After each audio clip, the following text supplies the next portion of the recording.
तर नमस्कार मित्रांनो, मी विनोद आपल्या सर्वांचं पुन्हा एकदा स्वागत करतो आपल्या मराठी टेक इन्फो या चॅनलवर. मित्रांनो, अनेक जणांना अनेक प्रश्न पडलेले आहे की आरटीची लॉटरी सोडत ही कधी सुटणार आहे. काल माझा जो व्हिडिओ आला त्या व्हिडिओला अनेक जणांनी कमेंट पाठवली की आरटीची लॉटरी ही 13 तारखेला सुटणार होती, तर आता ते कधी सुटणार आहे. त्यानंतर आरटीच्या पोर्टलवर काही नोटिफिकेशन आले, त्या नोटिफिकेशननुसार काही प्रश्न उद्भवले आहेत.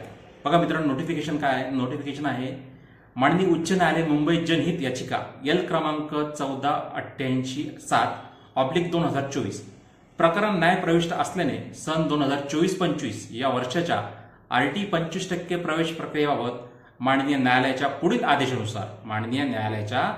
पुढील आदेशानुसार 25% प्रवेश लॉटरी सोडत जाहीर करण्यात येईल याची संबंधितांनी नोंद घ्यावी. मित्रांनो, शिक्षण विभागाने आरटीच्या पोर्टलवर एक नोट दिली आहे. तिथे आता तुम्ही बघितली की नोट काय सांगते. बघा मित्रांनो, 12 तारखेला ही सुनवाई होणार होती, ती काही कारणास्तव झाली नाही. त्यानंतर 13 तारखेला होणार होती, ती पण काही झाली नाही. मित्रांनो, आता 18 तारीख दिलेली आहे. सूत्रांच्या म्हणण्यानुसार 18 तारखेला सुनवाई होणार आहे आणि 18 तारखेला जी सुनवाई होईल त्या मान्य कोर्टाच्या आदेशानुसार लॉटरी सोडत ही प्रसिद्ध करण्यात येणार आहे. तर मित्रांनो, त्यामुळे जशी ही सोडत जाहीर होईल तेव्हा आपल्या चॅनलवर टाकण्यात येईल.